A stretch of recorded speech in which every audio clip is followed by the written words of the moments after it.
Hey guys, how's it going? Today I'm going to be pulling the differential out of my C5. This car has a solid roller camshaft, high ram, and because of that combination, the power band is from like 5 to 7,000 RPM. Really narrow power band.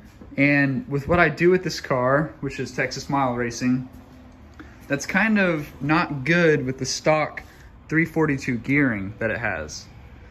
So, based on math and calculations of where my torque curve is, where the horsepower curve is, and my current trap speeds and RPMs at the Texas Mile, me going to a 390 gear will be a lot more efficient, and the car should actually pull and accelerate through 5th gear, whereas currently with the stock 342s, it can't get high enough in the RPM range to where that engine is very efficient in making big power. So today, I'm gonna pull this differential out of the Corvette, which actually starts with me removing the intake manifold.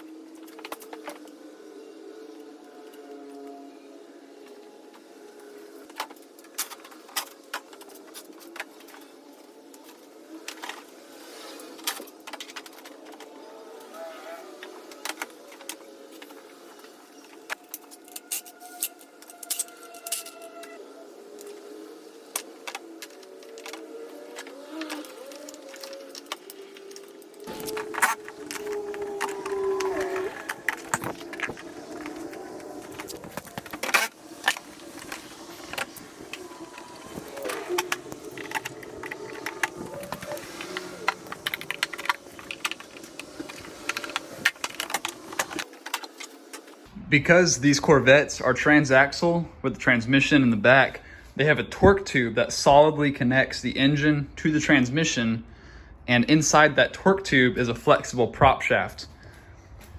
For me to get the differential out, I have to sag the transmission torque tube assembly down to pull the diff off the back of the trans, which in turn will cause the engine to tilt back with the assembly.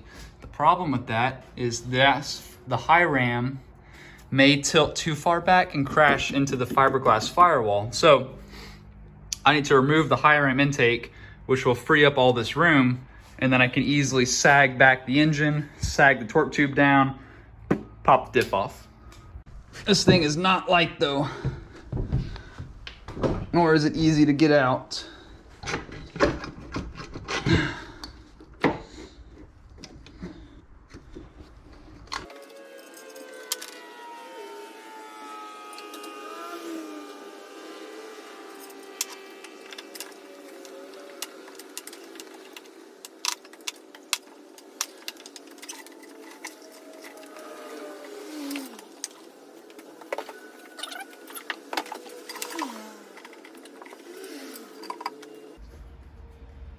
All these vacuum lines are loose. I don't quite know what I'm caught on. What the hell's going on here?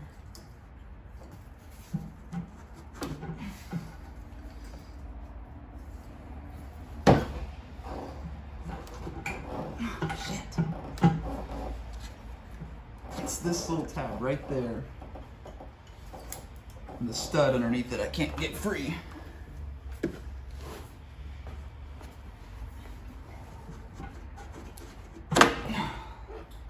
There we go.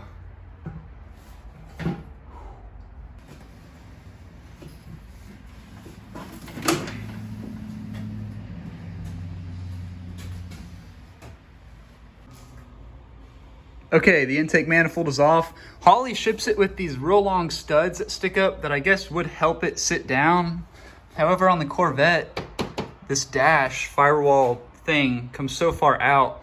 I think next time putting it on, I'm just gonna use bolts that go all the way down so I can pull all the bolts out, slide the intake forward, and then pick it up and out away from this firewall. Just thinking out loud. Maybe that'll work. Don't know. Good news is manifold's off, so now I can get the Vette jacked up in the air, start disassembling the rear end.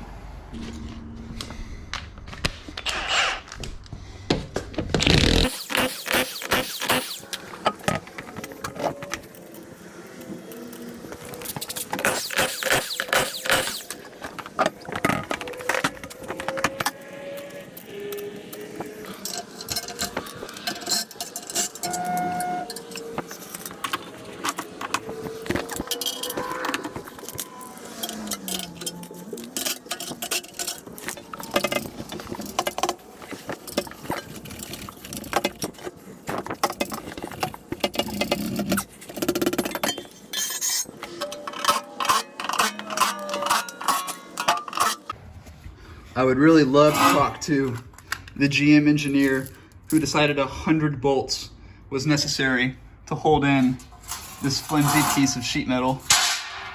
That is ridiculous. Anyways, so here's the engine. I guess you could say the bell housing. And then you can see here's that torque tube that's hard connected all the way back to the transmission.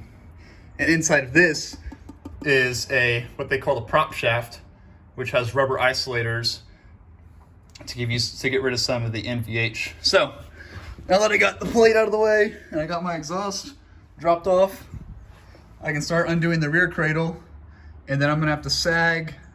I'm gonna drop the rear cradle out, put a bottle jack under the transmission to hold it up and control its descent, because the cradle normally would hold it and that's gonna be gone. And then I can sag it down enough to hopefully pop the differential off the back of the T56. That's the plan. Let's see how it goes.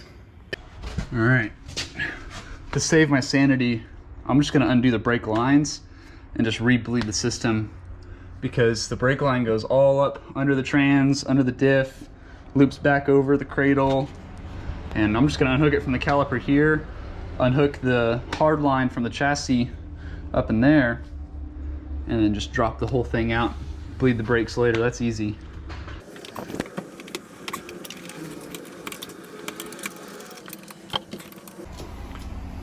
Okay, moving right along. Shock is unhooked, brake line is undone, it's off the caliper, parking brake is off. Next, I've got to pop off the upper control arm bolts. Control arm and spindle can lean forward, and then we can pop the axle out of the diff. Do that on both sides, take the sway bar off, and then start undoing electrical connections to drop the cradle down. These C5s, guys, are honestly pretty easy to work on. These were designed to be race cars, and obviously a race car has to be quickly serviceable if GM is at Le Mans or a 24-hour race. So a couple hand tools, you can tear these things apart. If I can be kind of honest with you guys, nothing really frustrates me more than hearing car guys or people in general say, oh, I can't do that, that's too difficult, I don't know how to fix that, I'll just pay someone else. Because honestly, anybody can do this stuff. You don't have to be some sort of mechanic rocket science to turn a wrench. I think what gets people really screwed up is they look at a job, something like this, or like a clutch, and they just see the big picture. Oh, you got to take the whole car apart, you got to pull the transmission out. And when you look at the whole picture, yeah, it is a big job. There's no doubting that. However, if you break it down into a bunch of little jobs, it's really easy. And before you know it, you're done. Like, for instance, yeah, there's a lot of steps to pulling a differential out of a C5. However, mentally, I just break it down as, okay, step 1, step 2. That step, I gotta take this bolt out. Next step, I gotta pull that bolt out. And when you break it down piece by piece, these jobs just knock themselves out. They're real easy. I really hate hearing car guys say, oh, I don't know how to do that, or I can't fix it, I'm not smart enough, because all this stuff is just easy. And if you never try it, how do you know? How do you know you can't do something? Because yeah, if you just sit on the couch and always complain about how you can't do it and never go try to do it, you're right. You'll never do it.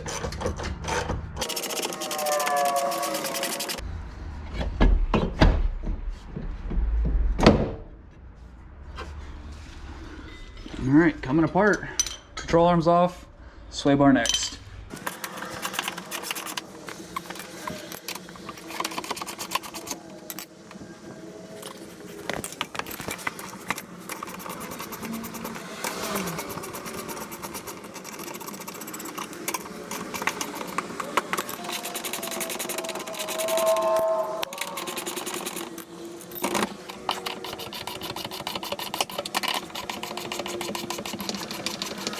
Okay, update. This thing is coming right along. Differential is unbolted, so my plan is to lower out this rear subframe assembly underneath the differential. You can see the axles are popped out on both sides. I'm gonna put a bottle jack right there on the nose of the transmission case. and that'll hold it up. Maybe I'll let it come down a little bit onto the bottle jack and then pull the entire cradle out, sag the diff down, because you can see it's pretty tight up here. This is all permanent fiberglass. So I have to sag everything down, and then I can pull that diff hopefully pretty easily off the back of the T56. That's the plan.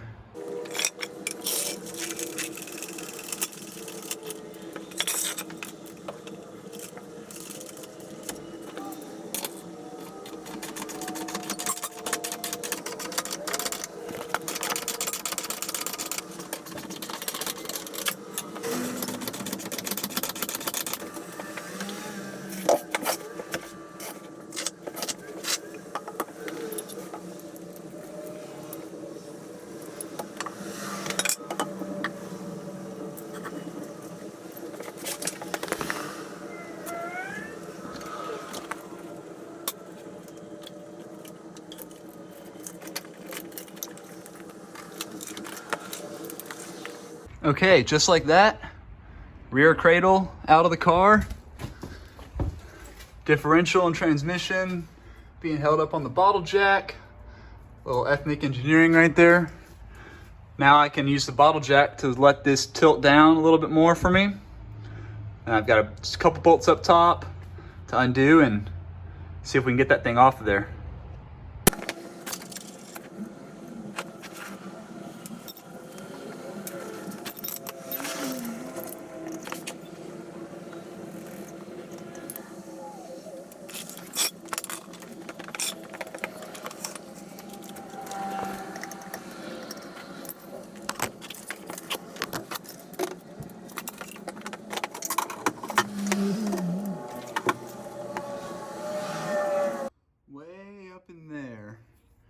Is the last bolt to get this diff out. The other 4 bolts are pretty easy to access, but this one, oh, let's put it somewhere they'll never find it. Classic GM. Oh, that's right, that's tightening it. I think I'd know that. Oh, let me put the phone down for a second.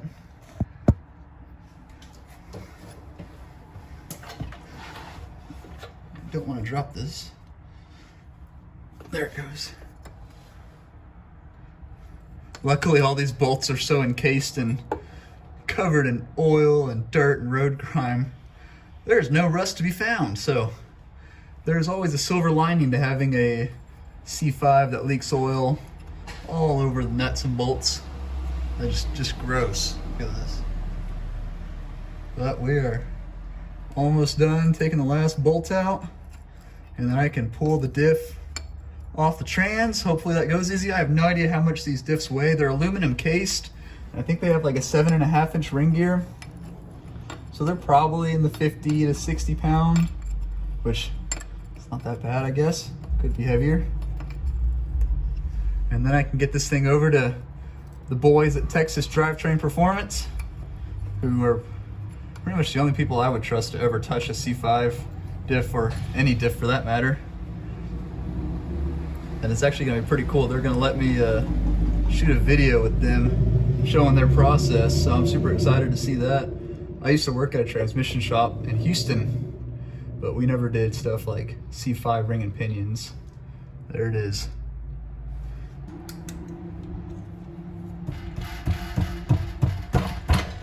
There it goes. That worked. I smell diff fluid, so we're in. And there's the diff fluid. Gotcha. Dang it. Ah! That wasn't that much, I guess. All right, let's just get this thing out. I'll clean up any mess later. Once I can move the car out of the garage again. Should probably be on the other side, because my thoughts are to pull the diff off. It's already on the jack. And then lower the jack down, but I can't quite lower the jack if I'm on this side. Maybe it'll balance. The flat is pretty ribbed. All right, yeah, let's just go for it.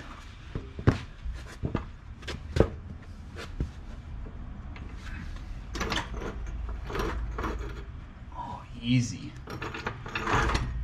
too easy. Trans is looking a little funny on my bottle jack, but that's all right.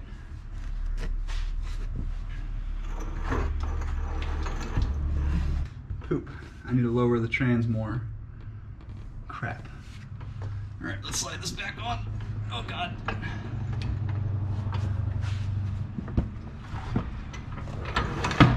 Okay. That's not going anywhere. See if I can get the trans more better situated. Uh-oh. I don't know what to do here.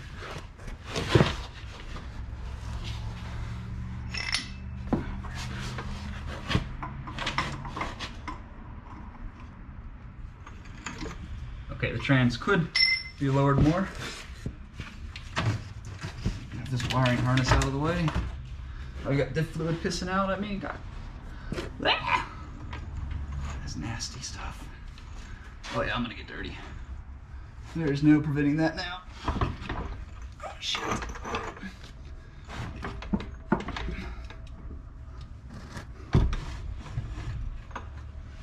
Nope.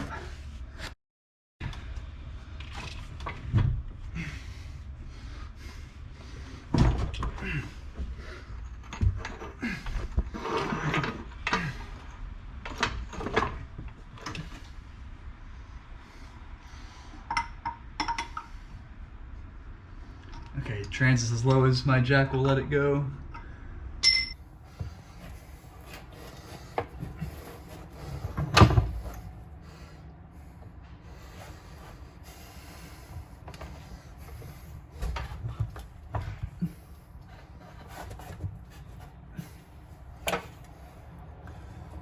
How far back does that shaft go? Alright, I need to put this back on the trans. This is not working.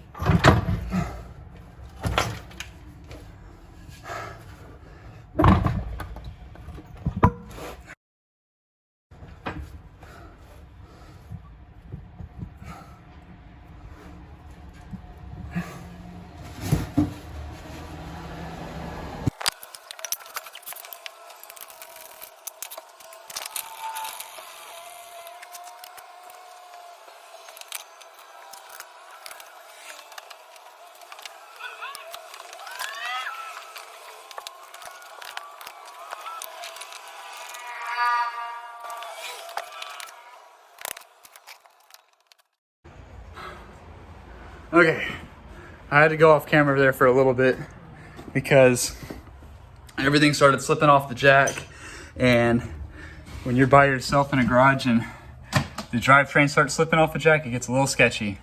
But boom, there she is in all of her glass-like glory. You can see the output shaft of the trans goes all the way literally to the back where the pinion gear is, and then it drives the ring gear. Axle shaft sticking out, cradle. Fun stuff, you know? Definitely want a second person here when I put this thing back in because it got a little sketchy and I couldn't quite focus on getting the shot for you guys of me dropping it out. But all in all, by myself, a couple hour job, not too bad for the first time. I've dropped the cradle before. I had to drop the cradle when I did the clutch, at which point we left this and that attached and both of those on the cradle. So the whole thing with the torque tube came out kind of in one piece. That was easy.